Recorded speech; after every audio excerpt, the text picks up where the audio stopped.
Sí. Si vols dir que ara llegim un...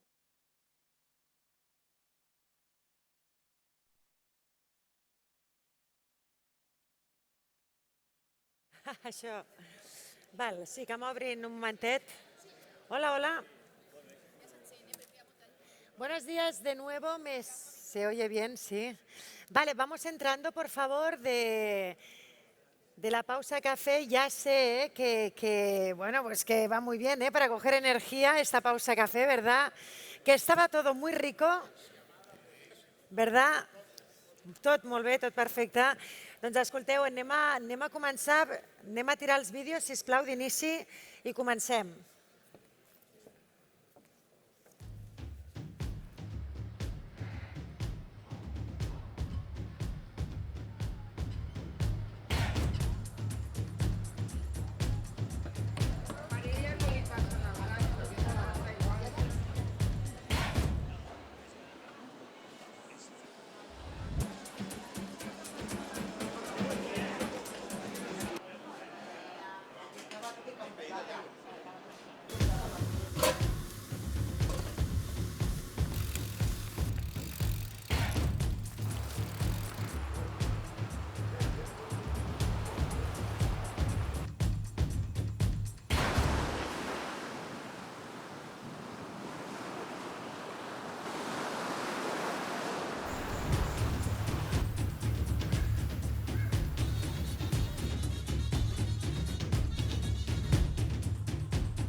Mirant la teva llum, sentint la teva olor, conèixer els secrets guardats als teus racons, sense anar més lluny, sense anar més lluny, Barcelona és molt res.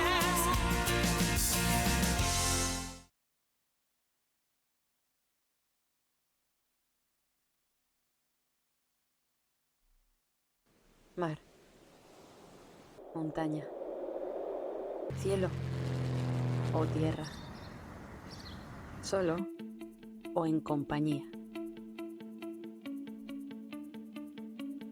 La vida ya nos hace tomar suficientes decisiones, así que cambiemos juntos el mundo, para que viajar seguros no sea una decisión más. Las agencias de viaje sois nuestra prioridad y por ello en AON os ofrecemos la mejor protección para que tus clientes viajen con toda la seguridad, protección y tranquilidad. En AON Agencias te ayudamos a proteger lo que de verdad importa.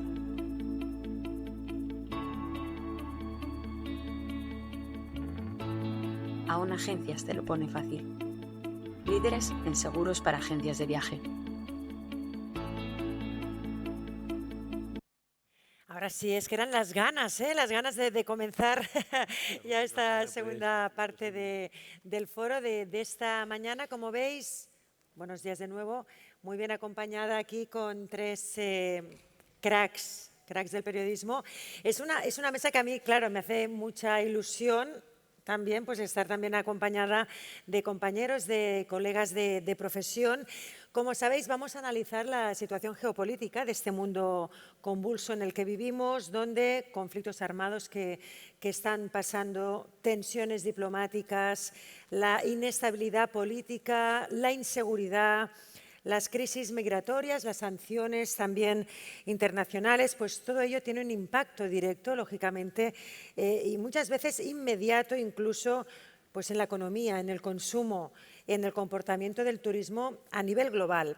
Es lo que vamos a tratar a continuación en esta mesa. También vamos a analizar y a preguntarnos sobre este poder de influencia que tienen estos titulares de los medios de comunicación que hacemos muchas veces, ¿eh? Y cómo explicamos una noticia, una información periodística y cómo esto puede condicionar la percepción de seguridad también de aquella región o de aquel territorio en concreto. Así que voy a presentar brevemente a los participantes a esta mesa. Xesco Rabartés, periodista de la sección de Internacional dels Serveis Informatius de TV3, 3catinfo. También ha sido jefe de la sección de Internacional, corresponsal de TV3 en el Reino Unido y en Estados Unidos durante además el primer mandato de Donald Trump.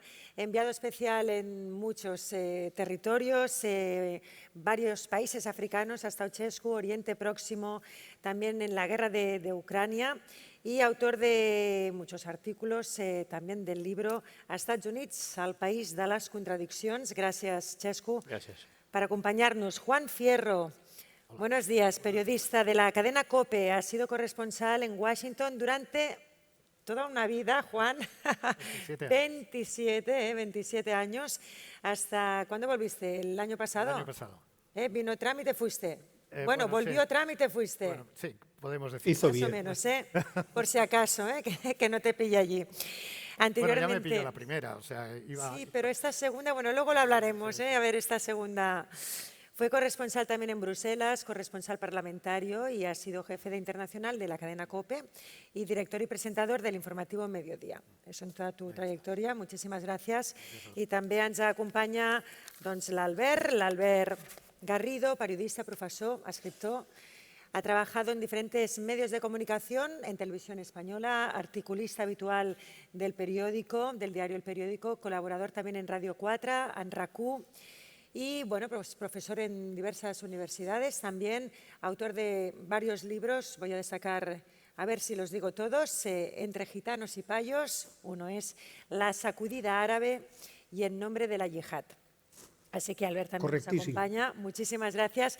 Bien, tenemos aquí un reto muy grande porque, claro, queremos tratar todo este mundo convulso que tenemos en 40 minutos. Pues vamos a intentarlo, ser concretos en la medida que podamos, también de algunas regiones pues, que hemos nosotros seleccionado. En este caso, pues vamos a hablar de estos dos grandes conflictos armados que hay. Invasiones, también, vamos a hablar con propiedad también de que tenemos actualmente más cerca, como es Gaza. Si acaso, Xesco, te voy a pedir un análisis un poquito de esta situación geopolítica atendiendo a este futuro más inmediato que se puede abrir próximamente. Hoy vuelve a haber una reunión entre Netanyahu y Donald Trump en la Casa Blanca. Dicen que puede haber, se está cerca de un posible acuerdo. También Netanyahu dijo el otro día, y lo repitió delante de la ONU, que quiere acabar la feina, ha d'acabar la feina feta, el trabajo. Por tanto, ¿qué predices tú, si se puede predecir algo con Donald Trump, sobre el futuro próximo de esta situación? Es difícil porque hemos estado aquí muchas veces y nunca se acaba el conflicto, en el sentido de que llevamos casi 2 años ya de conflicto en Gaza, este conflicto que viene de hace décadas. Y en distintas ocasiones hemos estado a punto de un acuerdo y al final este acuerdo ha saltado por los aires, principalmente casi siempre a causa de que Benjamin Netanyahu no ha querido firmar un acuerdo. Teóricamente ahora tiene muchísima presión para que lo haga, pero sabemos que es una persona que incluso las presiones de Trump tampoco hace un impacto muy grande, a pesar de que es quien más lo puede presionar. Trump no quería que atacase Irán y atacó a Irán, Trump no quería que atacase Qatar y atacó Qatar, y Trump ya le ha dicho varias veces que tiene que terminar esta guerra y él no la ha terminado. Con lo cual, teóricamente ahora parece que sí, pero yo no pongo la mano en el fuego para nada. Aparte, hay cálculos políticos y electorales dentro de Israel, importante. Él es una persona que cuando termine de ser primer ministro tiene muchos puntos de acabar en la cárcel directamente, porque tiene varias causas abiertas. Tiene una coalición con la extrema derecha que se aguanta a condición de que continúe la guerra a Gaza, con lo cual personalmente para él también es una apuesta muy peligrosa intentar ahora hacer un acuerdo para terminar el conflicto. Con lo cual yo no me mojo. No te mojas. Pero incluso te diría, aunque haya un acuerdo, igual lo celebramos dentro de 3 días, pero que se implante, que tenga visos de solución, o sea, yo soy pesimista. A eso quería ir yo también, de cómo está arrastrando este conflicto, toda esta inestabilidad a toda la zona regional, la posibilidad de una escalada de tensión. ¿Cómo lo interpretáis? ¿Cómo lo valoráis? ¿Es real esta opción? Sin duda. No hay más que está pasando? Abrir los periódicos o ver los informativos de televisión. Es decir, y además lo peor de todo es que estamos caminando sobre un territorio en el que nunca antes prácticamente nos habíamos encontrado. El oeste como tal podemos decir que ha desaparecido. Muchos analistas coinciden en que ese grupo que formaba Estados Unidos, las principales democracias europeas, Australia, Nueva Zelanda, Japón, Corea del Sur, eso prácticamente, si no ha desaparecido, está contra las cuerdas. Y si está contra las cuerdas, seguramente Trump, si no le ha dado ya, le dará su golpe definitivo y terminará con ello. Con lo cual, en este territorio en el que no conocemos por dónde vamos a ir, en Europa, desde luego, los países europeos van a tener que buscar nuevas alternativas, nuevos vínculos económicos y de seguridad para enfrentarse a la nueva situación. Y lo que veo, y quizás luego podamos entrar en esto, es que eso va a suponer un sacrificio para los países muy importante. Es decir, que seguramente veremos, no pasado mañana, pero sí en los próximos meses o años, qué cosas que dábamos por hechas en Europa, políticas que dábamos por hechas en Europa, que seguramente a lo mejor hay que renunciar o que las vamos a ver muy recortadas. Seguida vamos a entrar en esta cuestión. Lo que sí que quería acabar de perfilar un poquito esta zona del Próximo Orient, del Oriente Medio, y esta inestabilidad está teniendo este efecto dominó también en el impacto también del turismo, de la seguridad en toda la región, países cercanos. ¿Cómo lo ves tú, Albert?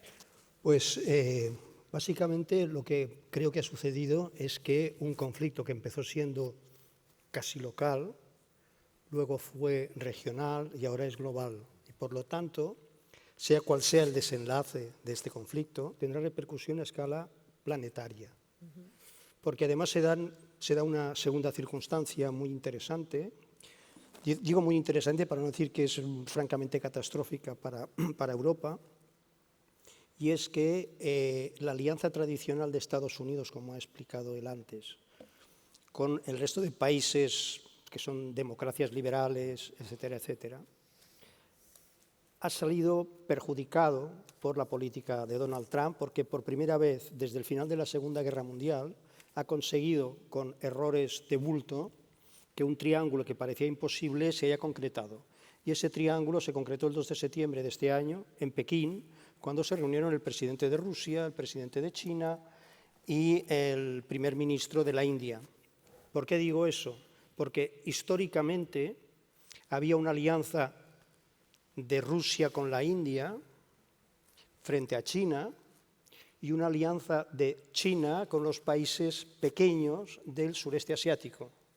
Y ahora lo que ha sucedido es que esta lógica, que ha durado 80 años más o menos, ha saltado por los aires y entonces el gran cliente alternativo para Europa de sus negocios con el resto del mundo, que es China, resulta que se ha convertido en un aliado potencial bastante concreto con Rusia, ¿no?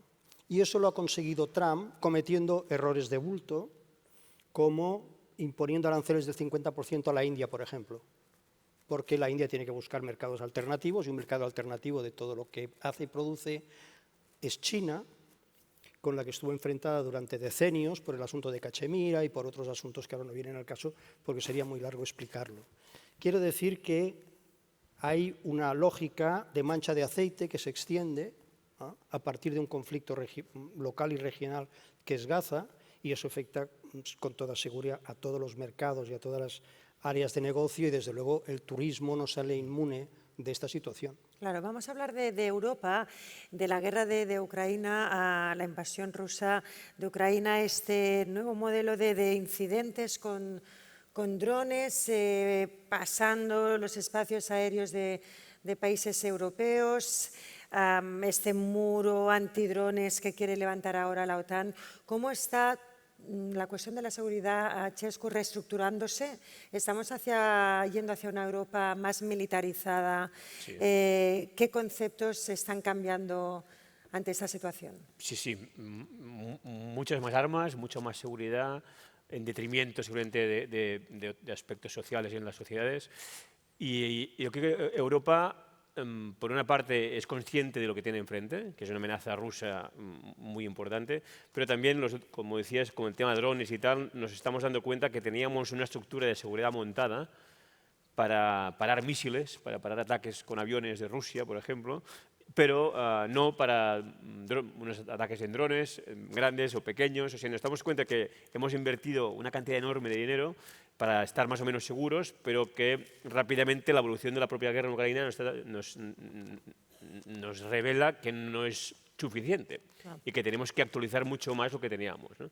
Con lo cual Europa tiene una carrera contra el reloj para intentar asegurar su propio territorio, porque lo que yo creo que va a continuar.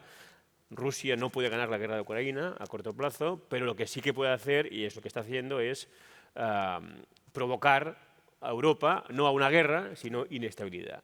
Y eso, pues unos drones aquí, una incursión allá, un ciberataque por allá. Y esto en Putin realmente es un personaje que viene de los servicios secretos y sabe muy bien cómo hacerlo. Provocar sin escalar a una guerra, que sería, ¿no?, un desenlace que nadie sabe ni a él le conviene, ¿no? Pero, digamos, el futuro, yo creo que a medio plazo va por aquí. Y eso va a tener, sin duda, una afectación sobre todo en lo que es el este de Europa, ¿no? Seguro que en Polonia había gente que igual se iba a Polonia de vacaciones, me invento, y se lo está pensando. O en los países bálticos se lo está pensando, ¿no? O hasta en Dinamarca, un país que está a 500 kilómetros de Rusia, pues de repente vemos estos drones, ¿no?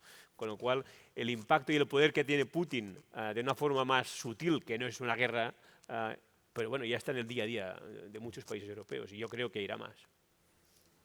Sí, sí, no, es evidente. Lo que pasa es que ¿cómo se va a defender Europa de todo eso?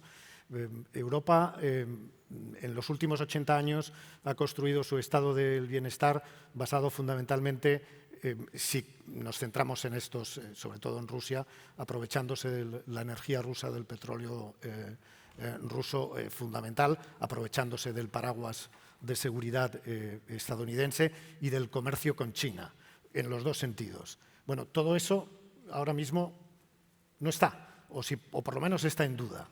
El problema es saber cómo vamos a salir de todo esto. Es decir, hay muchos, y sobre todo este pensamiento viene de Estados Unidos, que quizás les pilla lejos y piensan que esa puede ser un arreglo. Es decir, que de alguna manera Europa tendría que convencer a Rusia de que, o a la ciudadanía rusa, de que abandone a Putin, con lo difícil que es eso, haciendo todo lo contrario de lo que Putin representa, para poder atraerse a Rusia como nación y formar un nuevo grupo de influencia, pero eso es prácticamente imposible. Es decir, están bajo el yugo de Putin y es muy difícil superarlo. El comercio con China, con los aranceles, con lo que tú comentabas de que, bueno, de las políticas de Trump hacia la India, se ha prescindido de uno de sus principales aliados, le deja a China el camino prácticamente libre. Y luego lo que estamos viendo con el tema de la OTAN, bueno, el paraguas americano se ha terminado y nos vamos a tener que buscar la vida nosotros como podamos, eso va a ser realmente que nos plantea un futuro con muchísimas dudas. Es decir, el orden mundial ha cambiado y nos tenemos que acostumbrar a que algo nuevo va a llegar y a ver cómo nos podemos acomodar a eso sin que distorsione lo menos posible nuestras relaciones, nuestra vida. Tanto es así, fíjense ustedes, que muchos analistas americanos piensan que el segundo mandato de Trump nos puede cambiar la vida a todos, en nuestra vida cotidiana, mucho más que lo cambió el 11 de septiembre. Es decir, que estamos en una dinámica realmente complicada y no quiero sonar pesimista, aunque quizás ser pesimista hoy es también ser realista, pero realmente estamos metiéndonos en un terreno que no lo voy a llamar arenas movedizas, pero sí en un terreno totalmente desconocido. Bueno, yo creo que es una transición hacia un nuevo orden Y Sí, por sin duda. definición las transiciones son inestables, inciertas, Impredecibles. impredecibles. Pues bueno, tenemos que aprender a vivir en este Sí, contexto, ¿no? y quizás ustedes, o sea, desde el mundo del turismo lo van a notar muchísimo. Lo van a notar muchísimo. Sí, un realista es un pesimista informado. Hay un dato de hace una semana más o menos. Margarita Robles iba en un avión de las Fuerzas Aéreas Españolas a Estonia y cuando sobrevoló el enclave de Kaliningrado se quedó sin GPS el avión y el piloto militar tuvo que hacer, pues, en fin, juegos de manos para seguir la ruta. Eso parece una anécdota y no lo es, porque lo mismo puede pasar con un Airbus que lleve turistas a Tallinn, que es una ciudad maravillosa, al lado del Báltico,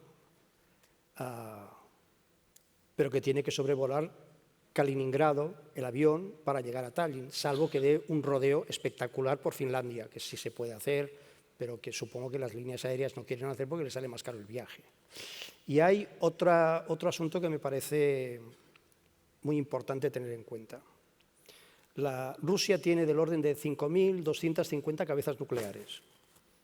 El único país de la Unión Europea que tiene arsenal nuclear es Francia, y creo que está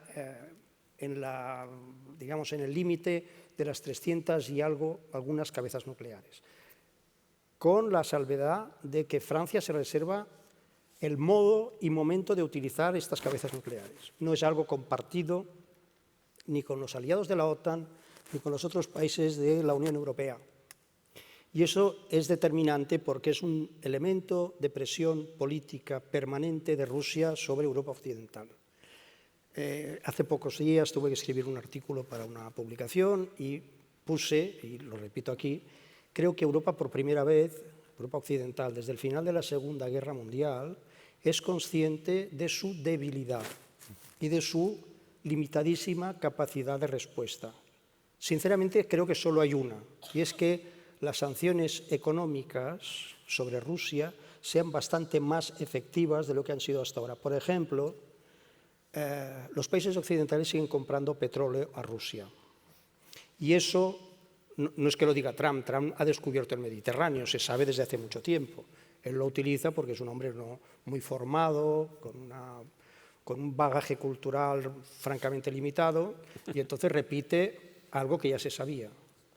La diferencia es que se sabe desde hace demasiado tiempo para que no se haya buscado una alternativa a este flujo de comercio, que es una forma indirecta de financiación de la guerra en Ucrania. Y eso tiene un efecto obvio.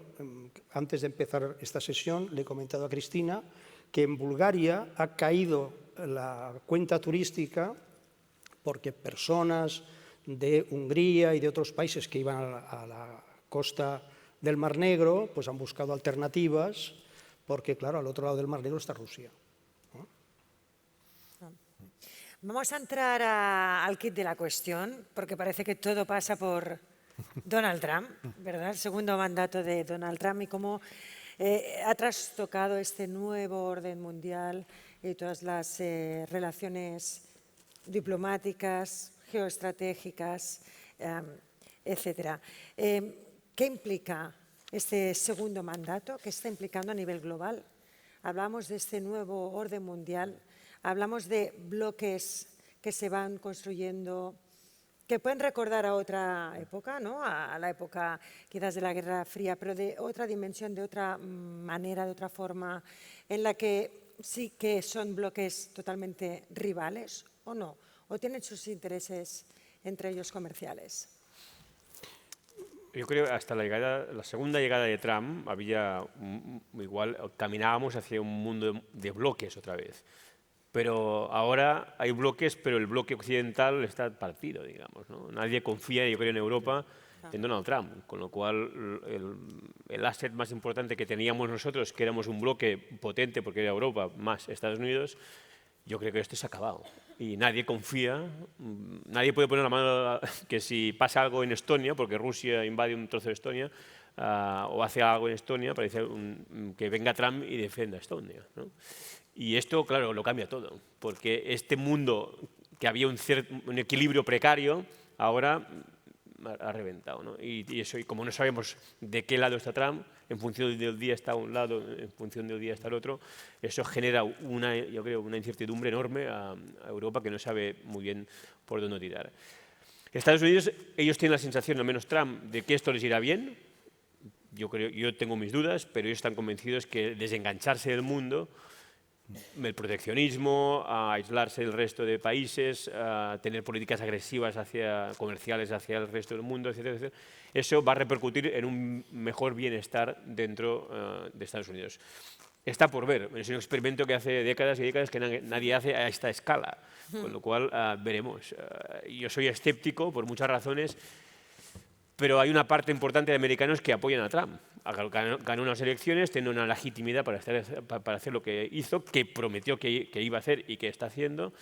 Y bueno, estamos en medio del experimento. El problema con Estados Unidos es que cuando Estados Unidos cambia todo el mundo, digamos, ¿no? Y lo que decías, no sé si vamos a terminar, digamos, con una reacción o un trasvase internacional similar al 11S, pero sin duda estamos en un cambio sistémico, yo creo. Lo que pasa es que de alguna manera empieza a cambiar la opinión pública, porque esta semana salió la última encuesta de Associated Press que dice que hay un cambio importante entre el votante republicano. Es decir, en junio un 70% del votante republicano decía que su país, que Estados Unidos, iba en la dirección correcta. En septiembre ha bajado 20 puntos, o sea, están 45-50%. Republicanos, ¿no? Solo republicanos. Sí. Y además se ha notado muchísimo entre los menores de 45 años, que ahí la bajada es espectacular, un 60%. Y entre las mujeres, que es un voto muy importante en los Estados Unidos, porque siempre ha tenido, sobre todo en las afueras de las ciudades, en los suburbios, un voto muy importante. De ahí parece que algo puede estar cambiando. Vamos a tener un examen muy importante el año que viene con las elecciones de medio término, las primarias las elecciones para renovar el Congreso y una parte del Senado, pero vamos a ver por dónde va. ¿Le puede salir mal? Todos los indicadores dicen que sí. O sea, ahora mismo el PIB americano está subiendo poco, pero están recogiendo el dinero de los aranceles y está subiendo, aunque hay sectores como el agrícola que está siendo muy dañado y ahí le puede explotar una bomba a Trump. Pero a largo plazo la economía estadounidense puede caer, dicen los analistas, entre un 10 y un 12%, que es una barbaridad. Y eso nos afectaría muchísimo a todos, totalmente, ¿no? Con lo cual, seguimos en esa incertidumbre, aunque veamos alguna posibilidad de cambio, pero conociendo al personaje que habita la Casa Blanca, a lo mejor eso le importa lo mismo que le ha importado hasta ahora, bueno, pues que Israel haga lo que haga o que Putin haga lo que haga. Sí, yo comparto todo lo que se ha dicho. Trump es un personaje extremadamente imprevisible, que es precisamente lo que no debe ser nunca un líder mundial. Y es imprevisible en un entorno muy imprevisible porque la Guerra Fría, con todas sus debilidades, fue un sistema articulado, pautado, con reglas del juego, y este sistema funcionó desde la crisis de los misiles en Cuba en octubre del año 62 hasta el hundimiento de la Unión Soviética.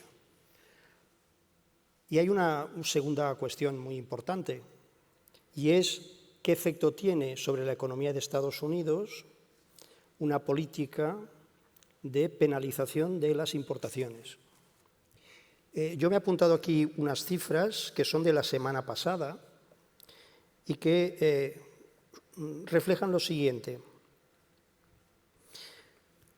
Las cifras de la prepandemia en el sector turístico, utilizo estas cifras porque ustedes son de este sector, no han llegado a igualarse, pero los ingresos brutos por turismo en el año 2023 crecieron un 9%. En lo que llevamos de 2025 han decrecido un 8,2%. Eso tiene una explicación y es que se ha encarecido mucho ir a Estados Unidos, ¿no? Yo hace unos años que no he ido, pero no tantos, pero el otro día me contaron lo que cuesta una pinta de cerveza en un sitio al que he ido alguna vez y en, digamos, 5 años se ha casi triplicado. Esto es una bestialidad. Es decir, para tomar una cerveza en un precio razonable has de coger el coche e irte a un Sabor, porque entonces allí el precio es razonable. Y hay otra cifra que me parece muy interesante. Hasta el mes de marzo de este año, el número de visitantes extranjeros con visa turística fue un 11,6% inferior al mismo periodo de tiempo en el año 2024. Todo esto son cifras significativas de un estado de cosas que afectan directamente a la economía y, en consecuencia, afectan directamente al funcionamiento del país como mercado interior, tal como quiere Trump, que es un mercado aislado, es casi una autarquía, solo que con multinacionales. No es la autarquía franquista con 4 empresas de medio pelo funcionando en el país. No, es una autarquía con grandes empresas multinacionales, que van a tener dentro de muy poco problemas serios, porque algunos países van a responder con una sobrecarga de aranceles en estas economías y, por lo tanto, tendrán dificultades de exportar sus productos a países, por ejemplo, como Brasil, o como la India, o como Japón. Japón es una gran potencia tecnológica, pero compra bastante a Estados Unidos, ¿no? A empresas multinacionales de Estados Unidos. Todo eso unido configura un panorama tan imprevisible como han explicado mis compañeros, y además peligroso, porque la respuesta social a estos tipos de crisis sistémicas no se sabe nunca por dónde puede acabar, en dónde puede acabar. Mira, si me permites, con los datos del turismo, lo que está pasando ahora ha acabado con una frase que estaba escrita en piedra, ¿no? Lo que pasa en Las Vegas se queda en Las Vegas. Sí. Bueno, pues en el tema del turismo, lo que pasa en Las Vegas ya no se queda en Las Vegas, sino que afecta. O sea, Las Vegas está siendo ahora, y seguramente muchos de ustedes lo sabrán mejor que yo, como un espejo donde mirarnos o donde se mira el mundo del turismo. En Las Vegas está recibiendo alrededor de 300.000 turistas menos cada mes en la ciudad, y se salva fundamentalmente por las convenciones que estaban ya pactadas, que se iban a celebrar durante todo este año. Esa es una cifra brutal, 300 que se han registrado, que se han comprobado, que el aeropuerto de Las Vegas ha recibido 315.000 personas menos, y lo buscan, lo pueden analizar por nacionalidades. Los primeros que han dejado de ir a Las Vegas son los canadienses, un 30% menos de canadienses en Las Vegas. Y cuando les preguntan a los canadienses ¿por qué ya no va usted a Las Vegas?, la primera respuesta es ¿porque está más caro? ¿Porque le cuesta más? No, por Trump, por el sentimiento. Es decir, yo no voy a Estados Unidos, dice un 30% de los canadienses, porque está Trump. Y Trump ha dicho que va a invadir mi país o que va a comprar mi país. Detrás van los daneses. Un 20% menos de daneses ha ido a Las Vegas, fundamentalmente por lo mismo, por Groenlandia. Un 16% menos de alemanes. Y luego se da la curiosidad de que van más argentinos a Las Vegas, van más brasileños. Votantes de Milei. Van más italianos a Las Vegas y van más japoneses. O sea, es decir, de Giorgia Meloni. Es decir, es de una lógica bastante. Y la consecuencia de todo esto, de todas estas cifras de caídas de visitantes, es que los propios analistas, las propias empresas turísticas estadounidenses, dicen que este 2025 pueden perder 12.000 millones de dólares, que es una cantidad brutal. Y eso seguramente lo estarán viviendo ya porque, aparte de todo, ha desaparecido una parte muy importante de la fuerza laboral estadounidense. 1,2 millones de trabajadores inmigrantes, sean, llamémosle legales o ilegales, con papeles o sin papeles, han desaparecido de las estadísticas del censo estadounidense. 1.200.000 personas. El 45% de la fuerza laboral agrícola es de inmigrantes, el 24% de la fuerza laboral de servicios, donde se incluyen las empresas turísticas, los hoteles, los restaurantes, las agencias, el 24% de esa fuerza es fuerza inmigrante, ya le digo legal y no ilegal, que han desaparecido. Es decir, y todo eso me temo que para su sector va a tener unas consecuencias muy importantes. Yo añado un dato del otro día, de un amigo de Madrid que estuvo en Las Vegas por un asunto de trabajo y estuvo hospedado en un hotel casino, no recuerdo el nombre, y dijo que un ala del hotel estaba cerrada. Los canadienses. Porque no la necesitan, es decir, con X número de habitaciones pasan sobradamente y no podían tenerla abierta. Bueno, tenerla abierta era ruinoso, ¿no? Era un gasto extra no recompensado con ocupación y entonces lo cerraron. Eso es muy significativo. A mí Las Vegas me parece un horror, pero bueno, eso es una opinión personal, ¿no? Y aparte, o sea, estar en un mundo en que la gente tenga miedo de ir a Estados Unidos es increíble. O sea, esto hace 3 años era impensable, ¿no? O hace 5, incluso en el primer mandato de Trump. Era el país más seguro del mundo, digamos, ¿no? La gente no tenía miedo y ahora tiene miedo. Es como cambian ¿no? Lo que ha conseguido este hombre, digamos, que los canadienses no quieran ir, que iban a Estados Unidos continuamente, esto es muy significativo. Sí. No, y además, yo hay algo que siempre le digo a la gente que me venía a visitar cuando vivíamos en Washington, que tiene que ver con la inmigración, que tiene que ver con el control, que tiene que ver con todo esto. Yo les decía, ser conscientes, bueno, primero les decía que vinieran con seguro médico. O sea, si vienes más de una semana a casa, te traes un seguro médico, porque si no, esto es un problema. Y la segunda cosa que les decía es, ten mucho cuidado en el aeropuerto con la persona que te controla el pasaporte, porque tienen un poder inmenso. No somos conscientes del poder que tienen esas personas que quizás nosotros o despreciamos o no los tenemos en cuenta. Sean ustedes muy conscientes de que esa persona no les mienta, no intenten engañarles, porque les pueden complicar muchísimo la vida en los Estados Unidos. Y se lo digo por experiencia de gente que ha contestado pues no muy correctamente, pero sin tampoco ganas de engañar y que han tenido problemas muy serios. ¿Y cómo preocupa también? Perdona. No, Albert, yo puedo contar una anécdota de lo que acaba de explicar, que es sorprendente. En el aeropuerto de Minneapolis, yo viajaba en avión desde Toronto, llegué al mostrador de la policía donde enseñas el pasaporte y me dijo, ¿cuál es el objeto de su viaje? Yo le dije, es un viaje profesional. Y me contestó, guay, me contestó, ¿por qué? Es que no sabía qué decir, no sé, no sé si presentarle mi currículum, darle mi dirección privada, porque era una pregunta estúpida. Y yo creo que el policía se dio cuenta de que no sabía qué decir y entonces ya me estampilló el pasaporte. Pero esta pregunta, guay, esto es horroroso. Es horroroso. Y ahora te revisan las redes sociales. Las redes sociales. Has hablado mal de Trump. Bueno, no había redes sociales cuando me pasó esto. Comentabas, Juan, que bueno, se debe a que mucha gente no quiere viajar justamente por la figura de Trump. Pero ¿cómo está arrastrando el auge de populismos y de la extrema derecha la aparición de Donald Trump, pues, tanto en América Latina como también Chesco a Europa, ¿no? Y esto también nos tendría que preocupar. Bueno, yo creo que forma todo esta inestabilidad que hablábamos, pues obviamente en Europa tiene repercusiones.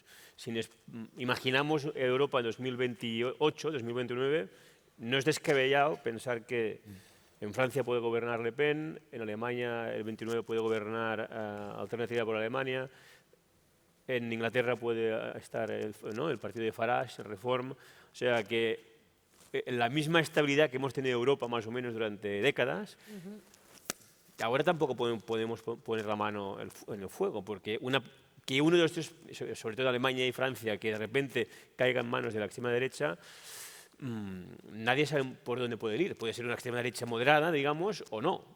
Con lo cual, esta inestabilidad que vemos en Estados Unidos, yo creo que, como siempre pasa con Estados Unidos, sienta precedente. Y aquí nos podemos encontrar, no lo sé, pero vamos hacia ahí, digamos, ¿no? Y esto genera, yo creo, ¿no? Lo mismo, incertidumbre, la gente tiene miedo, la inversión que se tenía que hacer no se hace, pues bueno, vamos a esperar, el viaje que se quería hacer no se hace porque vamos a ver. Y bueno, y Europa cada vez será un poco más, ¿no? En este sentido, yo creo que más complicada, y el chup-chup va a ser cada vez más pronunciado. Por eso son tan importantes, creo, las elecciones de midterm de noviembre del año que viene. Porque Trump es el líder de la extrema derecha mundial, es el líder mundial de la extrema derecha. Y es necesario que al menos una de las dos cámaras caiga del lado de los demócratas, porque es una manera de domesticar a la fiera. Si las dos cámaras siguen siendo de mayoría republicana, la cosa se complicará. Y hay un segundo ingrediente que me parece importante tener en cuenta, y es que los demócratas empiezan a reaccionar, pero necesitan tener un líder visible a escala federal para que pueda, digamos, pilotar la campaña. Porque, como se ha explicado hace un momento, se renueva toda la Cámara de Representantes y un tercio del Senado. Y eso no es ninguna tontería, es decir, para que realmente haya una reacción de la oposición a Trump en Estados Unidos, es preciso que alguien encabece esta reacción. Puede ser el gobernador de California, el señor Newsom, que es un tipo bastante inteligente y bastante simpático, puede ser algún otro, no lo sé. Pero lo que no puede hacer el Partido Demócrata es confiar el liderazgo del partido a Barack Obama, como parecía que iba a hacer después de la derrota de Kamala Harris, entre otras cosas porque es un señor amortizado. Es un tipo inteligente, muy listo, muy leído, muy culto, pero no puede ser nunca más presidente de Estados Unidos, y es difícil que se presente a un puesto federal que no sea este, claro, que esté por debajo de esto. Por lo tanto, las elecciones de noviembre del año que viene hay que mirarlas con lupa, y hay que seguir con lupa todo lo que sucederá a partir de febrero o marzo, que es cuando se empiezan a hacer las primarias de los estados, y hay que ver qué figuras, tanto demócratas como republicanas, salen, porque como se ha explicado aquí en la mesa, en el Partido Republicano hay un sector que está de Trump y de sus locuras de presidente chiflado hasta aquí. Lo que pasa es que no sé si van tarde los demócratas. Es posible, Porque es posible. el silencio que han guardado hasta el momento es realmente, con lo que ha pasado en el país, todo el mundo se pregunta, ¿y dónde están los demócratas? Y realmente no han aparecido. Pero es lo que decía Chescu también, a Trump lo han votado, ¿eh? Sí, No se lo ha inventado él. Esto de momento no se lo ha Y creo inventado. que había otra encuesta hace poco que Trump, la popularidad estaba en, no sé, el 40 y poco por ciento. La popularidad del Partido Demócrata en general era el 37%. Es que no tienen una cara, necesitan una cara. Claro. Yo, para tirar un poco de optimismo, digamos, no ser tan realistas, o sea, lo de Trump en el fondo es un gran experimento. Y si dentro de un año y medio se ve que el experimento no está funcionando, no será muy importante solo por Estados Unidos, porque entonces habrá una reacción y los demócratas igual conquistan, ¿no?, la Cámara de Representantes, sino que para el resto de países y populismos será, esto no ha funcionado. Con lo cual, igual no vayamos por allá. O sea, que es una moneda de doble... Hay mucho peligro. Si a Trump le funciona bien, yo creo que entonces Lo que pasa es que es todo el mundo, digamos, que la extrema derecha se sentirá con más poder, más legitimada para tal, la gente verá que tampoco es tan dramático, pero si es un desastre, que no lo sabemos, entonces Pero, también será... Obviando la repercusión que pueda tener eso en el resto del mundo, o que nos pueda afectar a nosotros, a mí lo que me da miedo es cómo se lo va a tomar Trump, porque ya vimos lo que pasó después de las elecciones, ¿no? Sí, Es con el asalto al Capitolio. con el asalto al Capitolio, que según Trump fueron de turismo a ver el Capitolio. Sí, ¿no? también, O sea, también. O sea, que realmente... Es decir, bueno, Sí, estamos en este... sin duda. Sí, pero no les podemos dar una respuesta, Sí. decir, bueno, esto va a ir por aquí o va a ir por allí, estén ustedes tranquilos. Pero La verdad si en es todo que es caso todo lo contrario. tenemos un segundo asalto al Capitolio, digamos, o algo parecido, el mundo también va a ver que no es la solución, digamos, o sea, y que el trumpismo, que ese populismo de derechas del siglo XXI no soluciona los problemas de los países. ¿no? Y la gente y el tío que votó a Trump o que puede votar a extrema derecha en Francia verá que una vez está gobernando, los problemas son iguales o peores, etcétera, etcétera. ¿no? Igual. Yo creo que si hubiese un segundo asalto al Congreso, entre comillas, la cosa acabaría muy mal. Sí. Porque, voy a hacer una pregunta que no tiene respuesta. ¿Cómo se ha tomado toda la oficialidad que se ha formado en West Point desde el año 1948, que el gran aliado de Trump en Europa sea Rusia? Porque durante decenios el espectro del mal era la Unión Soviética. Y el ejército de Estados Unidos no es el ejército de Pancho Villa. Quiero decir que no hay solo personas que han pasado por West Point, sino que hay generales que son ingenieros, economistas, son doctores en Derecho. Y claro, una segunda mamarrachada como el 6 de enero de 2021 no sé cómo acabaría. Y lo planteo sin ánimo de molestar a nadie, ni de, No. pero Pero es que a mí me da el miedo, después de haber vivido la toma del Capitolio prácticamente en directo, o totalmente en directo, el miedo es que cuando en la primera mandato de Trump, todo el mundo pensamos y dijimos, bueno, no hay que preocuparse porque Trump se va a rodear de los republicanos sensatos y le van a frenar. Vimos que eso no fue. ¿Y qué ha pasado en la segunda? Que esos republicanos sensatos ya no cuentan para Trump. Y entonces o eres sumiso al líder o no tienes nada que hacer. Y lo peor es que si sacas el brazo, sacas la cabeza de ese proceso, te masacran. Van a por ti, te masacran y no tienes ninguna posibilidad. Porque en Estados Unidos, en Washington, yo veía a los republicanos de toda la vida que iban en el metro a trabajar a sus empresas, perfectamente, si me permiten la expresión, uniformados de republicanos, con unos zapatos fantásticos, un traje muy bien cortado, que iban a sus despachos a echar 8, 10, 12 horas a trabajar duro. Yo decía, ¿y dónde está esta gente? ¿Dónde está esta gente que no le pone un freno y por qué traga por Bueno, el que levanta la voz, como John Bolton, acaba perseguido por el fiscal general, ¿no? Oye, es muy interesante esta mesa, pero tenemos que ir acabando para seguir el programa. Yo sí que os quería preguntar desde vuestra posición como periodistas de explicar, ¿no?, y relatar los hechos.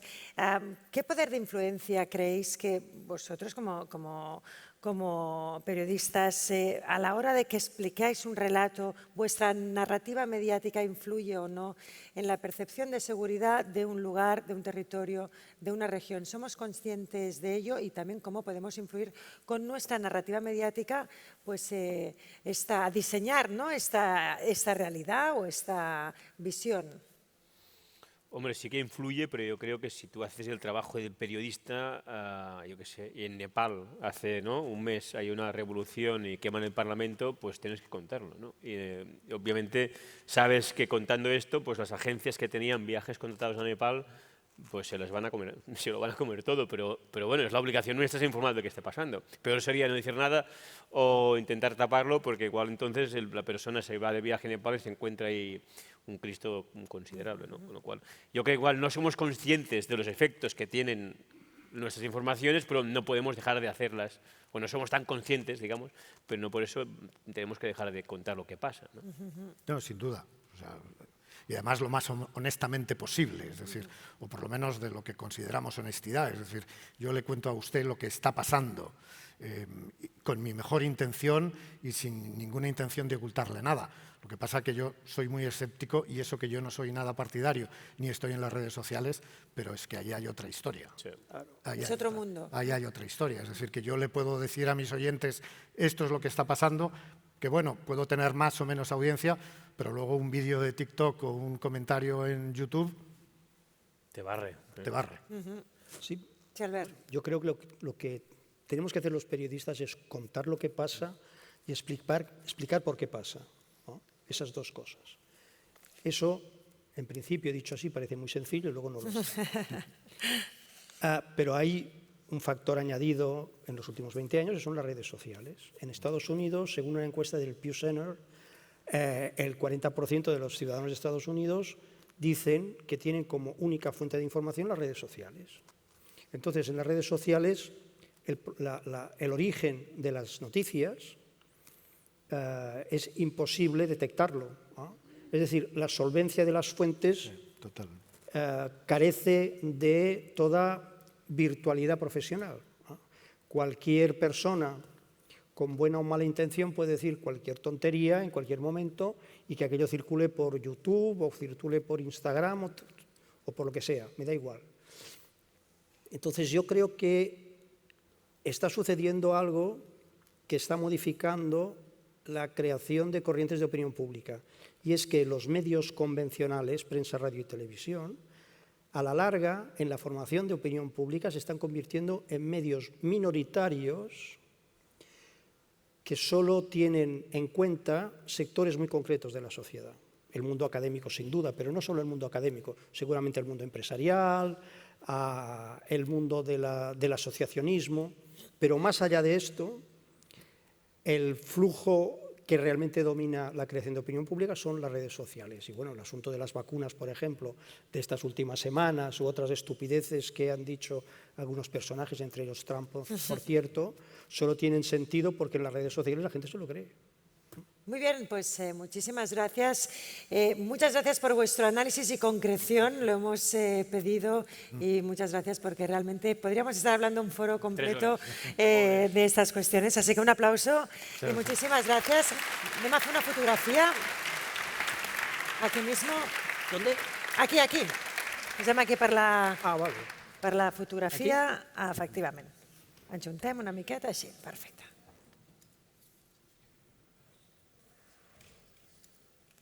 Molt bé, gràcies. Viajar es mucho más que recorrer distancias, porque viajar nos cambia, nos amplía horizontes y nos hace progresar, para que en el viaje de vuelta no seamos los mismos que a la ida.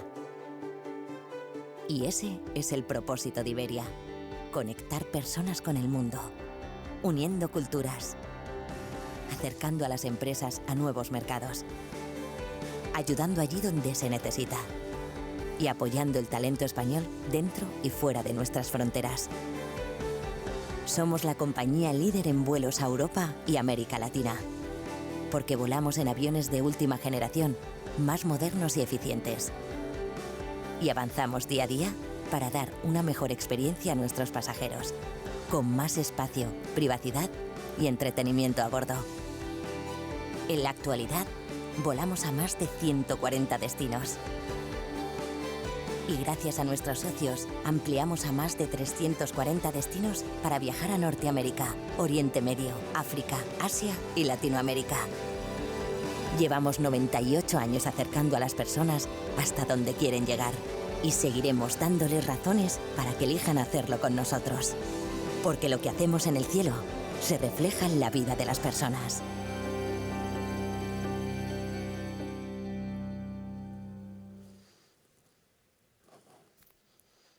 Ahora ya podem. Bueno, pues aquí vengo con el ponente de lujo que me acompaña, que se sitúa aquí en el atril. Bien, yo creo, Eudald, que eres una de las personas que más sabe, ¿verdad?, de los orígenes, sobre los orígenes de la humanidad. Claro. Y la evolución humana. Por aquí empezaré. ¿Verdad? Es un placer, es un honor que estés hoy aquí con nosotros. Para quien no lo conozca, que creo que todo el mundo lo conocemos, Eudald, es arqueólogo, paleontólogo, antropólogo y geógrafo, entre más cosas. Bueno. Doctor en Geología del Cuaternario por la Universitat Pierre y Marie Curie en París y en Geografía e Historia por la Universitat de Barcelona, catedrático de Prehistoria en la Universitat Rovira y Virgili. Ha dirigido numerosas excavaciones en yacimientos europeos y africanos. Su labor al frente del yacimiento prehistórico de Atapuerca, en Burgos, le ha dado un gran reconocimiento y prestigio internacional. Yo creo, Eudald, que quedan pocos lugares en el mundo que no hayas ido, que no hayas estado, que no hayas observado. Pocos. Ha realizado trabajo de campo pues, en prácticamente todo el mundo. Y su investigación ha sido clave en el avance del conocimiento científico de la prehistoria y la protohistoria. Así que es un placer que nos acompañes. Eres autor de numerosas publicaciones, artículos. Mira, se me cae hasta el boli. Ha recibido también numerosos premios, no los voy a decir todos, voy a destacar al Príncipe de Asturias o al Nacional de Cultura. Así que es un placer recibir a Eudald Carbonell, que nos va a hablar de un nuevo espécimen, ¿verdad? que se llama Homo turisticus y su evolución. Muchísimas gracias. Un fuerte aplaudimiento. Vale.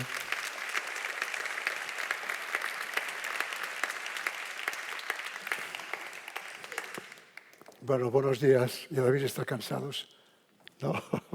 Tanta reunión, tanto hablar. Bueno, yo voy a hablarles un poco de lo que es el flujo de especie, que se encuentra el turismo entre el flujo de especie. Ya es como se mueven la especie por diferentes partes continentales del mundo. Desgraciadamente, ahora el flujo de especie ya no funciona. Funcionó cuando al empezar, hace muchos años, no había la selección cultural. Con la selección cultural el flujo de especie se ha acabado. Con la inteligencia se ha acabado. Con la conciencia se ha acabado. Os voy a dar 4 ejemplos de difusión, 5 ejemplos de exploración, 3 ejemplos de migración, 4 ejemplos de colonización, 3 de expansión y 16 de lo que estamos hablando hoy, que es de turismo, la diversificación turística. Por lo que respecta a la difusión, voy a hablaros de, en un minuto menos, la salida de África, los primeros homínidos, la salida de África del Homo sapiens, está en cuestión ahora con el cráneo de Yuxian, si apareció en Asia o apareció en África, la llegada de los pobladores a Australasia, el poblamiento temprano de América, cuando llegaron los humanos a América. Por la exploración hablaré de Magallanes, el ejemplo de circunnavegación, los viajes de Marco Polo, la exploración del Ártico, la exploración del Antártico. Bueno, esto en medio segundo se va a solucionar. La exploración de las fuentes del Nilo, la migración, el éxodo del pueblo judío, el cruce de panteras del estrecho de Gibraltar, el paso de México, descubrimiento de América y la colonización de Asia por la colonización. Australia, la colonización de África y la expansión, el Imperio Romano, el Imperio Mayo y la URSS. Y el turismo, lo que hay, viajes de playa, viajes de montaña, viajes a desiertos, viajes a selvas, viajes a la nieve, viajes rurales, viajes de aventura, viajes de ecoturismo, viajes gastronómicos, viajes de fiestas y ocio nocturno, viajes biográficos, viajes culturales, viajes de negocios, viajes de salud y bienestar y viajes de catástrofes, que es la diversificación que existe culturalmente ahora. Empezamos por la difusión. La difusión desarrollo territorial es un proceso social y económico que busca mejorar la calidad de vida y las comunidades mediante la planificación y gestión de recursos y actividades de un territorio específico. Esto no ocurrió cuando la salida de África, hace 2 millones de años,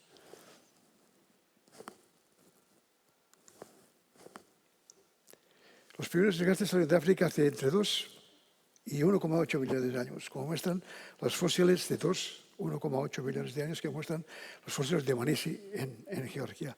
La salida de África no fue ni planificada ni pensada, fue una difusión. Salieron los homínidos, salimos nosotros los antepasados nuestros hace unos millones de años. La segunda salida de África, la salida del Homo sapiens, ocurrió hace 175.000 años en Emislía, en Israel. Se ha hallado una mandíbula de sapiens de 177.000 años. Ahora se discute si el origen de los sapiens es africano o puede ser también asiático. La llegada de los pobladores a Australasia se produce hace 50.000-60.000 años. Alcanzaron la plataforma de Saúl cuando el mar estaba 90 metros más abajo que ahora y solo 100 kilómetros separaban la plataforma de Australia. El poblamiento temprano de América, se ha discutido mucho en América si hay un poblamiento temprano, se sitúa antes de los 12.000 años con los Clovis o de 30.000 años que hay en Pedra Furada, en Brasil, se han encontrado restos que parecen antropizados, o sea, restos humanos.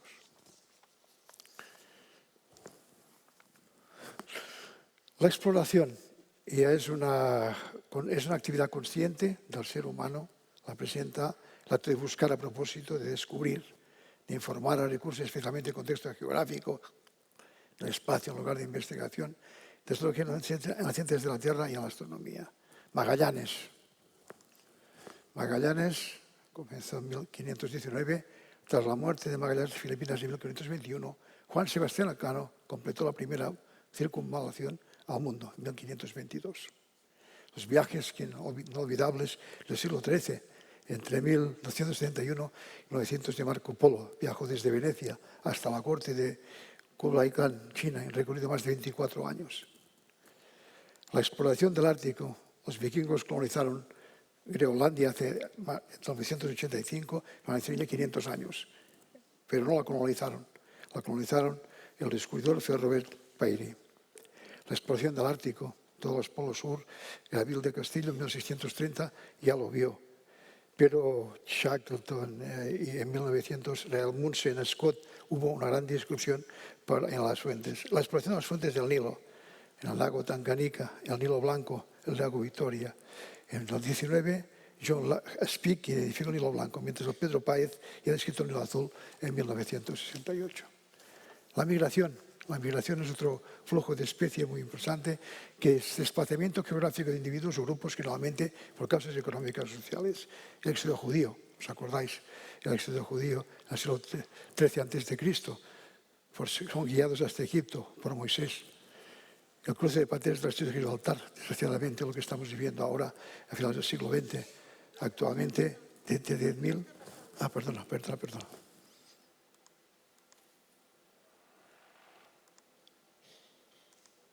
Perdona.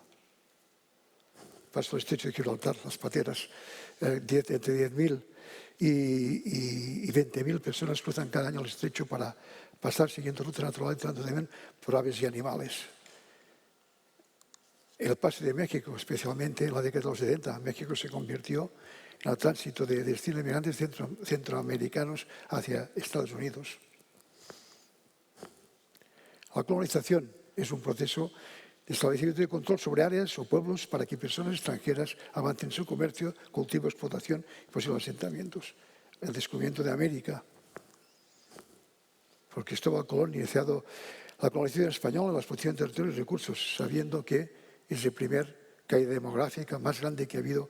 40 millones de personas mueren en esta colonización. La colonización de Asia.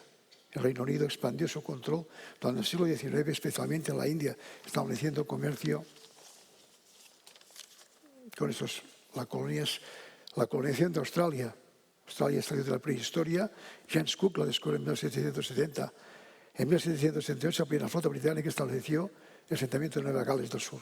La colonización de África manifestó entre finales del siglo XIX y principios del XX, conocido como el escambio de África, como control europeo, territorio, recursos. La expansión.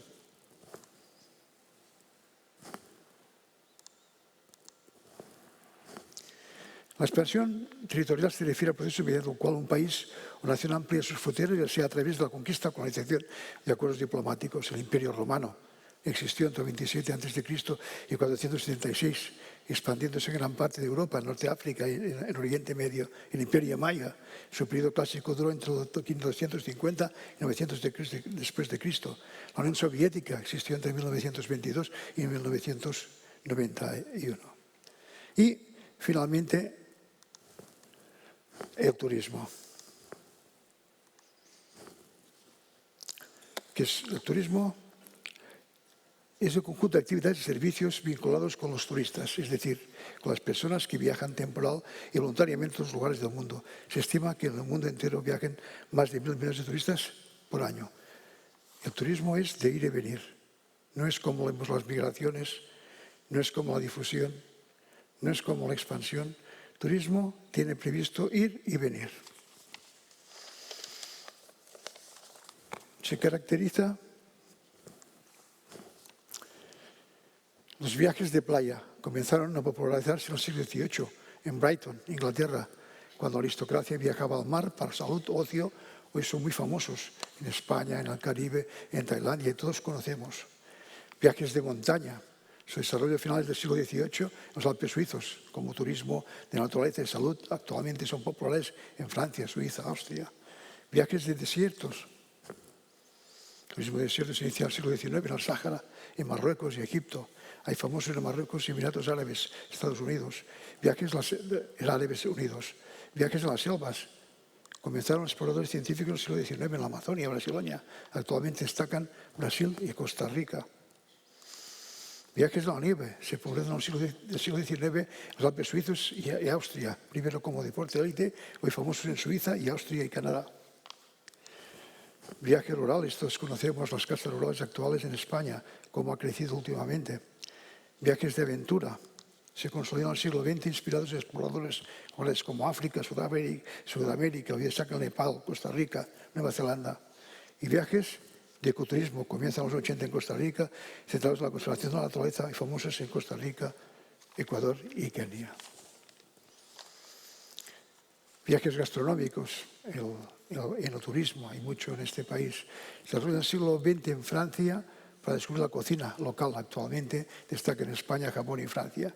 Viajes de fiesta y ocio nocturno, popularizados desde mediados del siglo XX en España, en Ibiza. Son famosos en España, Las Vegas, Brasil.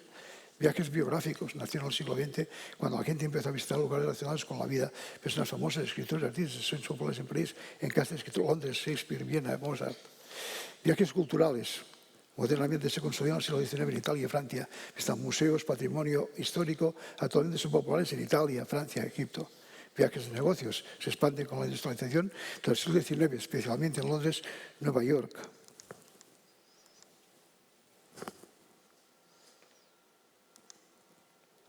Viajes culturales. Se consolidan en el siglo XIX en Italia, Francia, visitando museos, patrimonio dicho, histórico actualmente son populares en Francia. Viajes de negocios se expanden en el siglo XIX, especialmente en Londres, Nueva York, y destacan en Nueva York, Londres y Singapur. Viajes de bienestar y salud se popularizan en el siglo XVIII en Europa, balnearios, Alemania, Francia y Suiza. Actualmente son famosos en Tailandia, Suiza y España. Y viajes de catástrofe surgen en el siglo XX, visitando lugares de tragedias como Hiroshima, Chernóbil. Hoy siguen siendo famosos los viajes a Ucrania e Hiroshima, Japón. Como veis, todo es flujo de especie. Desgraciadamente ahora los países han puesto fronteras, han puesto solo la gente con recursos, 2.000 millones de personas que viajan en viajes organizadas, pero desde las clases medias de estos países pueden, los otros países no pueden. En general podemos decir que la difusión, la migración, la colonización y todos los procesos que he avanzan lo que es los flujos culturales y los flujos sociales en el siglo XX en este mundo. Muchas gracias.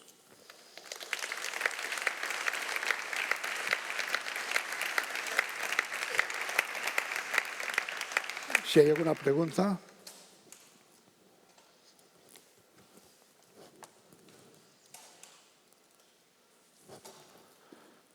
Muy bien.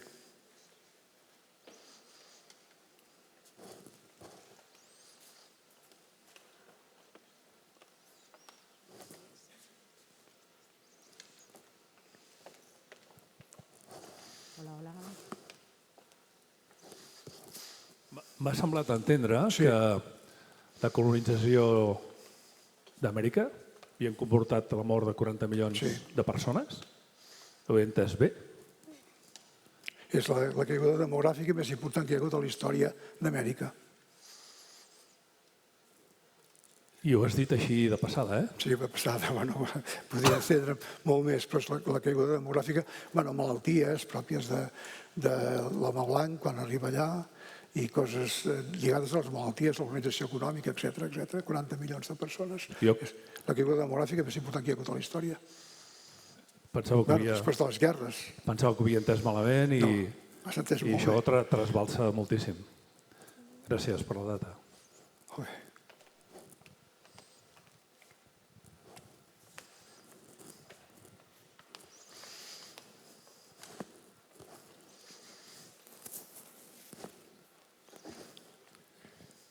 Sí, bon dia.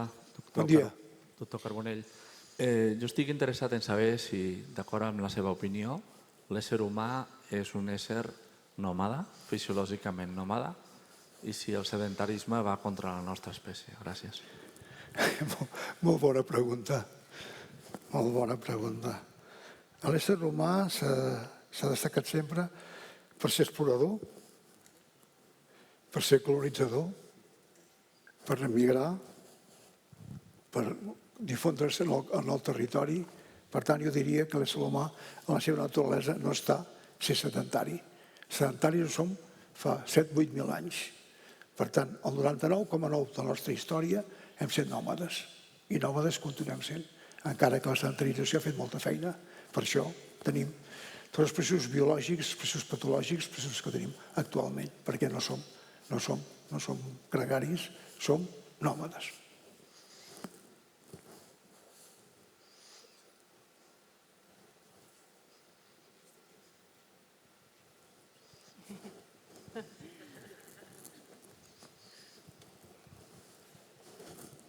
Molt bé.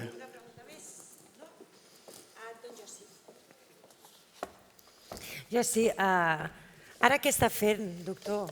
Sí, Ara què està fent? m'he jubilat. Ah, s'ha jubilat. Sí, Però després de 47 no crec anys. jo que estiguis No, gaire parat. Però estic escrivint, sí. Ah, Però tinc un hort, tinc vinyes, estic treballant. sí. No em moc d'aquest país. Fa 4 anys que no viatjo. Això que havia deu ser viatjat únic. molt.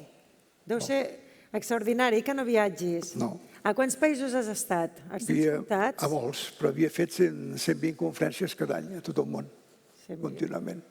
Des de l'any 90 que ens van donar el príncep d'Astúries, sí. Mare meva. Però no em vull moure més, ja he viatjat prou. Sí? Sí, estic pensant, estic escrivint, sí. Ho podrem llegir aviat? No, jo ja no vull moure'm, no. El llibre veurà sempre... Ja dirà el llibre pròxim. Les columnes de la humanitat dirà el llibre pròxim, sí. Sí, però quan el podrem llegir? Aviat o no? Aviat, sí, suposo que pel febrer, abans de Sant Jordi. Ah. Les columnes de la humanitat, sí. Molt bé, doncs amb moltes ganes de llegir-lo. I de tota la seva experiència i trajectòria, que és moltíssima, moltíssima, realment es queda amb els jaciments on ha treballat més, d'Atapuerca? Clar, a Atapuerca he treballat 47 anys. Sí, 47 anys és el jaciment que he treballat més. He treballat molt a Àfrica, a Amèrica, sí, he treballat a Àsia, però on he treballat més és on he centrat la meva vocació científica, ha estat a Atapuerca. El seu llegat sempre quedarà aquí, a la part de la nostra història. Ha deixat bons hereus que vagin seguint aquesta investigació? A Atapuerca continuen. Els nostres col·legues continuen treballant i continuant igual, ho faran millor que nosaltres. Però amb un ull posat allà o ja no? No, ja no. Ja s'ha acabat, ja ni un ull posat allà? No sé, com diuen, no s'ha de ser un jaronxino. No s'ha de molestar, quan acabes, acabes. Doncs l'enhorabona per tota aquesta feina, per compartir tot aquest coneixement, perquè també és molt important saber-lo compartir i divulgar-lo. Així que moltíssimes gràcies per acompanyar-nos avui aquí al Foro Acabe.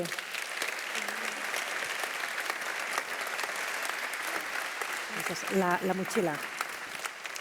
O dalt, la motxilla, sí. Doncs bé, comencem... Seguim, no? Seguim el programa. Catiana, sí. I ara toca que pugi el president d'Acabe, el Jordi Martí, perquè ja estem arribant a aquest tram final. Hola, Jordi. Escolta, enhorabona pel foro, per aquesta organització. Posem-nos aquí, que així ens veuran millor, i si et sembla és el moment de poder fer una mica de valoració de com ha anat la jornada i de conclusions, si et sembla. Bueno, jo crec que el termòmetre que he estat mirant més o menys ha sigut els mòbils que hi havia a la mà, i a l'última taula, sobretot, s'ha de felicitar perquè no n'he vist ni un, hi havia un silenci sepulcral, vol dir que la cosa... A l'última, Sobretot, les altres també, no s'ha d'esmereixer les altres, perquè les altres realment han sigut molt interessants, han sigut més d'aterrar, perquè ho coneixíem tots, ho patim i eren molt instructives, però aquesta última jo crec que ens ha posat a tots alerta i en traiem conclusions. Sí, que bé. És que tenia per un fòrum monotemàtic l'última taula. Jo el que destacaria potser de la primera, si fem un repàs, com que també tenim aquí alguns dels ponents que ens han acompanyat, hem parlat de l'accessibilitat, del turisme universal. Ha quedat clar que encara queda molta feina, molta feina a fer per aconseguir realment aquest turisme d'accessibilitat universal. El Julià ha insistit que era una gran oportunitat també de mercat d'aquest nínxol, una gran oportunitat de mercat. Era mercat, no era nínxol. Sí, però exacte, amb això hem tingut aquest conflicte, de si era nínxol o no, però sí que et parlava de l'oportunitat de mercat, veritat? Correcte. La Maria José, hem tingut aquí els problemes també de com anomenàvem les coses, no? Si era turisme inclusiu, si no, doncs turisme per tots, també, ens ha explicat. I després, doncs, aquest paper del turisme com a element integrador social, tan important. Sí, jo crec que hem tingut, sobretot la conclusió que en traiem és que ens cal molta formació i nosaltres des d'ACABE intentarem aportar els mitjans perquè poder divulgar i perquè tots els col·legues en surtin i converteixin aquest nínxol en un dia a dia i en alguna cosa més comú. Jo crec que els conceptes com d'inclusió que han de desaparèixer i sobretot, em sap greu Julià, però empreses com la teva que també hagin de desaparèixer, positiu, sempre en positiu, però ja ens hem entès, doncs jo crec que són conceptes que n'hem de prendre nota i que els hem de posar al dia a dia de les nostres empreses i no en aquest segment tan especialitzat, sinó que ha de ser tot molt més universal. A la segona taula del relleu generacional hem tingut el veu, el testimoni directe del Marc.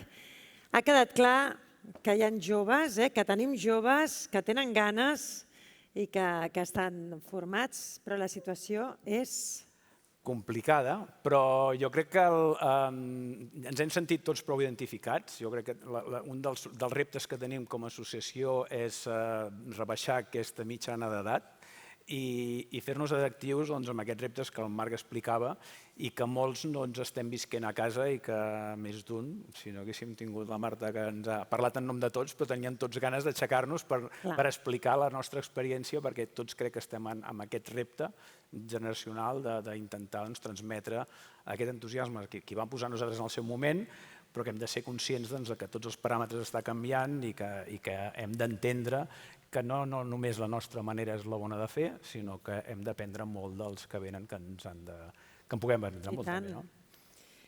I una tercera taula que és el que diem, que ha estat molt realista, com ho deies això, Albert? Com has dit això del realisme? Exacte.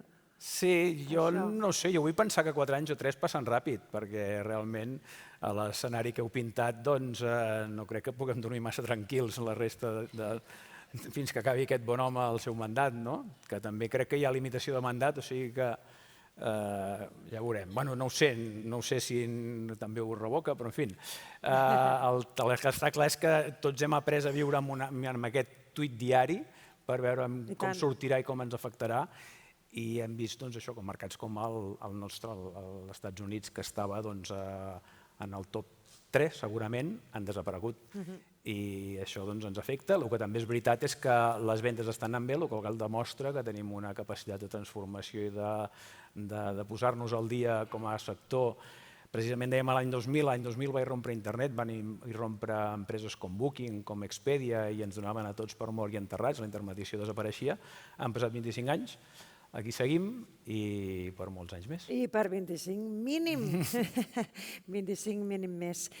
Molt bé, doncs bones conclusions, Jordi. Ara, si et sembla, anem a donar pas a la cloenda, aquesta cloenda que explicàvem a primera hora d'aquest matí, que havia de venir el conseller d'Empresa i Treball, el conseller Samper. Deixa'm apuntar, jo ho he dit, ho he apuntat en el discurs, la veritat és que nosaltres com a empresa ens cal, òbviament, la part pública i és la que realment ens costa més que ens faci cas i no al revés. És a dir, quan nosaltres ens convoquen i anem i aportem gratuïtament, perquè al final nosaltres no cobrem per anar-hi, ells sí, i quan passen coses d'aquestes, com fem el foro, la Maria i la Catiana saben perfectament que estem patint més per al tema protocolar institucional que realment pel contingut. Jo crec que avui hem demostrat que el foro és interessant malgrat la seva absència.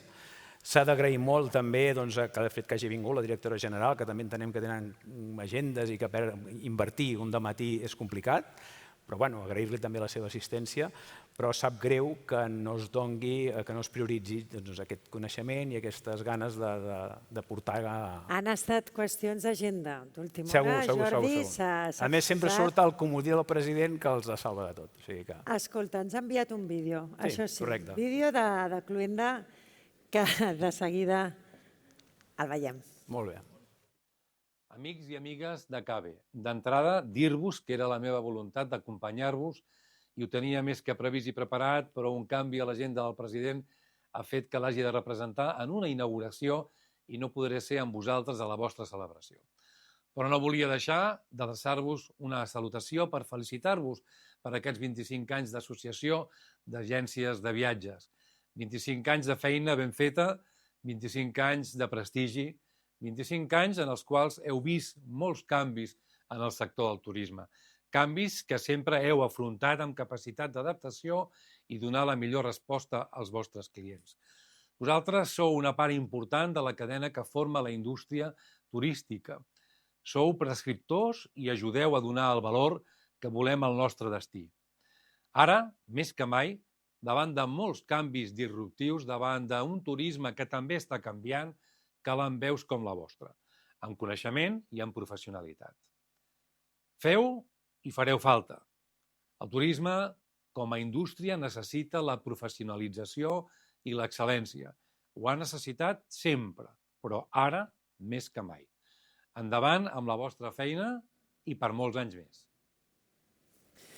Molt bé, doncs gràcies al conseller Samper que ens ha fet arribar aquest vídeo, Jordi. I escolta'm, ara arriba, hem dit que tindríem una sorpresa aquí per acabar, per cloure, veritat, aquest foro acabe. Sí. Què hem de fer?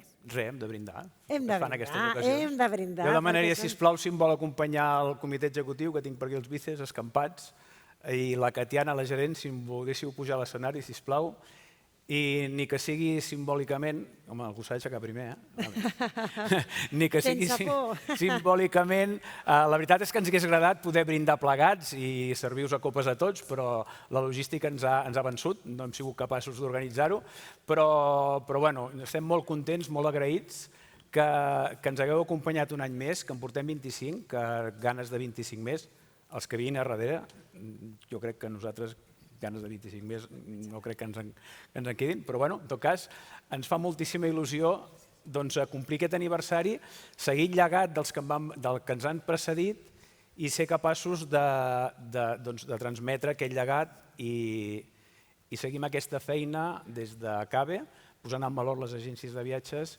i donant servei. Gràcies una vegada més i per molts anys. Salut. Per molts anys. Salut. Per molts anys. Molt bé, salut. Molt bé. 25 anys, per 25 com a mínim més. Moltíssimes gràcies a tots per haver-nos acompanyat des de primera hora d'aquest matí, tota aquesta jornada intensa, productiva, tots els que heu vingut. Un plaer, com sempre, per la meva part, acompanyar-vos un any més. Així que us desitgem un bon any i ens tornem a veure ben aviat. Gràcies, Jordi. Moltíssimes gràcies, Cristina, per la teva aportació. Gràcies. Sí, copita. Mira, Cristina, també amb aquests, no? Espera. Sí, ara. Posa mig, tio. Ara.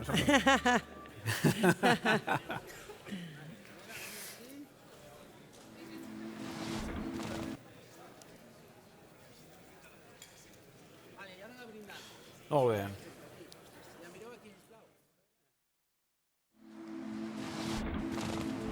Este es un mar diferente. El viento, las olas, la gente, los colores, la música, los sabores. Aquí todo sabe distinto. Esta es la comida que no has probado. La playa que muy pocos han encontrado. El lugar en que las ballenas se han refugiado. Los momentos que no has coleccionado. Este es el Caribe diferente. Después de probar este lugar que lo tiene todo, nada en tu vida será igual.